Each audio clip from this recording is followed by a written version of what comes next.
আসসালামু আলাইকুম, সবাইকে জানাচ্ছি বইয়ের প্রকার পক্ষ থেকে স্বাগতম। আজকে আমার ভিডিওর বিষয় হচ্ছে ইমেজারি। ইমেজারি হচ্ছে ইংরেজি লিটারারির একটি টার্ম। এটি মূলত অনার্স লেভেলে পড়ানো হয়, কিন্তু বর্তমান যে কারিকুলাম রয়েছে সেই কারিকুলাম অনুযায়ী 7, 8 এবং 9-এর মধ্যে ইমেজারিটা দেখা যাচ্ছে। তাই আমি আজকে তোমাদেরকে ফুল ধারণা এই ইমেজারি সম্পর্কে পুরো কনসেপ্ট পুরো ক্লিয়ার করে দেব। তাই ভিডিও শুরু করার আগে বলতে চাই যে আমার ভিডিওটি ভালো লাগলে লাইক, কমেন্ট, শেয়ার করবে এবং সাবস্ক্রাইব করে আমার পাশে থাকবে। চলো কথা না বাড়িয়ে মূল ভিডিওতে চলে যাই। ইমেজারি মানে হচ্ছে একটি কল্পনা, উপমা। হ্যাঁ, ইমেজারি মানে হচ্ছে কল্পনা, উপমা। তাহলে imagery is a language used by poets, novelists and other writers to create image in the mind of the readers through their sense. এখানে বলা হয়েছে যে ইমেজারি মানে বললাম না, উপমা বা কল্পনা। তো এখানে উপমা হিসেবে ব্যবহৃত হয়েছে যে ইমেজারি হলো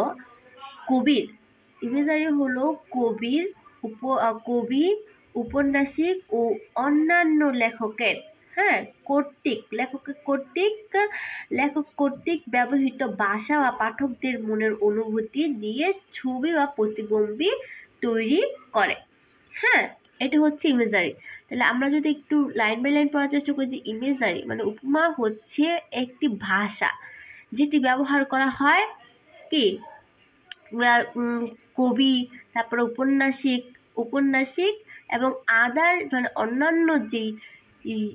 অন্যান্য যে লেখক রয়েছে তাদের মনের ভাষা, লেখকদের কর্তৃক তাদের মনের অনুভূতিকে ছবির রূপে প্রকাশ করার জন্য ইমেজারি। ওকে, তাহলে imagery is a language used by poets, novelists and other writers to create image in the mind of the readers through their sense, মানে তাদের যে অনুভূতি রয়েছে সেগুলোকে একটি সুন্দর প্রতিবিম্ব, একটি ছবি দেওয়ার জন্য, তাদের অনুভূতিদেরকে প্রকাশ করার জন্য কাদের এটি হলো বিভিন্ন কবি, উপন্যাসিক এবং অন্যান্য লেখকদের মনের ভাষা প্রকাশ করার জন্য, মনের অনুভূতি প্রকাশ করার জন্য, মনের অনুভূতির একটি ছবি প্রতিবিম্ব তৈরি করার জন্য মূলত এই ইমেজারি। এটা মুখস্থ একটা সংজ্ঞা। ইমেজারির সংজ্ঞা হিসাবে এটা আমরা দিতে পারি যে imagery is a language used by poets, novelists and other writers to create image in the mind of the readers through their sense. শেষ।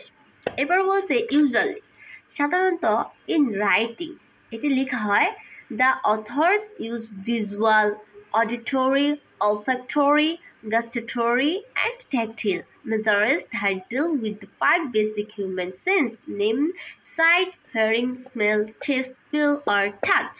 এখানে সাধারণত বলা হয়েছে যে সাধারণত লেখালেখিতে যেই লেখকগণ রয়েছে তাদের ভিজুয়াল মানে হচ্ছে দৃশ্যগত। ভিজুয়াল মানে কি? দৃশ্যগত। ভিজুয়াল শব্দের অর্থ হচ্ছে দৃশ্যগত।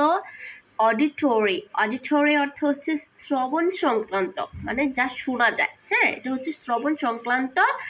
আর অলফ্যাক্টরি মানে হচ্ছে ঘ্রাণ সংক্রান্ত। গাস্টাটরি স্বাদ সংক্রান্ত। ট্যাক্টাইল স্পর্শ সংক্রান্ত। তাহলে এটা বুঝতে পারলাম যে ইমেজারিটা লেখা হয় কিসের জন্য? দেখার জন্য, শোনার জন্য, তারপরে কি ঘ্রাণের জন্য, স্বাদের, এটা হচ্ছে ঘ্রাণ, এটা হচ্ছে স্বাদ এবং স্পর্শ। এগুলোকে মিলে আমাদের যখন কেউ একটি কথা বলে তখন সেটা আমরা শুনতে পাই, সেটা হচ্ছে আমাদের কি অডিটরি, যেটা হলো শ্রবণ সংক্রান্ত ইমেজারি। তারপর আমরা যখন কিছু দেখি সেটা হচ্ছে ভিজুয়াল। তারপর আমরা যখন কোনো ঘ্রাণ পাই, ফুলের ঘ্রাণ হোক, বাজে-গন্ধ হোক, যেটাই হোক, সেটা হচ্ছে অলফ্যাক্টরি। হ্যাঁ। তারপরে হচ্ছে আমরা যখন কোনো খাবার খাই, সেটা স্বাদ গ্রহণ করি, সেটা হচ্ছে গাস্টাটরি। ট্যাক্টাইল মানে আমাদের যখন কেউ স্পর্শ করে, মশায় কামড় দেয়, এগুলো হচ্ছে ট্যাক্টাইল।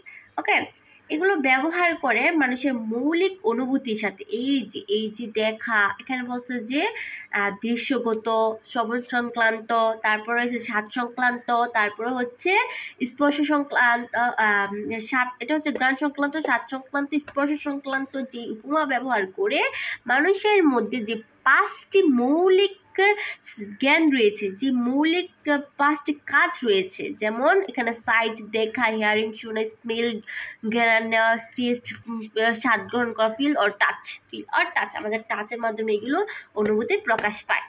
ঠিক আছে, ওকে। তাহলে মানে আমাদের যে লিটারেরি টার্ম রয়েছে সেগুলোতে ভিজুয়াল, অডিটরি, অলফ্যাক্টরি, গ্যাস্ট্রেটরি, ট্যাকটিল ব্যবহার করা হয়। আসলে এটি মূলত আমাদের যে মানব দেহের যে 5টি মৌলিক কাজ রয়েছে, যেমন দেখা, শোনা, গন্ধ নেওয়া, স্বাদ গ্রহণ করা, টাচ অফ অনুভূতি, এগুলোকে বলা হয় মূলত, এগুলোর সাথে এগুলো তুলনা করা হয়েছে। ওকে, এরপর বলছে both similes and metaphor are two forms of imagery that authors use to allow the readers to clearly see, touch, smell, and hear what is happening in a literary text. এখানে বলা হয়েছে সিমিলি মানে হচ্ছে সাদৃশ্য, আর metaphor মানে হচ্ছে ভাষালঙ্কার। হ্যাঁ, এটা আমি পরের ভিডিওতে সিমিলি ও মেটাফোর সম্পর্কে ধারণা দিব। এখন মূলত ইমেজারি নিয়ে কথা বলবো, ইমেজারি নিয়ে কথা বলবো। তাহলে এখানে বলা হয়েছে যে সিমিলি আর মেটাফোর এই দুটো উপমার ধরন যা পাঠকদের সাহিত্যাংশের কি ঘটেছে তা স্পষ্ট দেখতে, শুনতে, স্পর্শ করতে, গান শুনতে, গান নিতে, শোনার জন্য লেখকগণ ব্যবহার করেন। মানে লেখকরা যেই লিটারেরি টার্মগুলো লিখবে সেখানে যে দেখার জন্য, শোনার জন্য, গ্রান নেওয়ার জন্য, এগুলোর জন্য যে ব্যবহার করা, এগুলোর জন্যই মূলত ইমেজারি ব্যবহার করা হয়। তাহলে লাইন বাই লাইন যদি আমরা একটু করতে চাই যে বোথ সিমিলাইজ অ্যান্ড মেটাফোর আর টু ফর্ম ইমেজারি দ্যাট, বলছে যে সিমিলি এবং মেটাফোর দুটি উপমার ধরন যেটি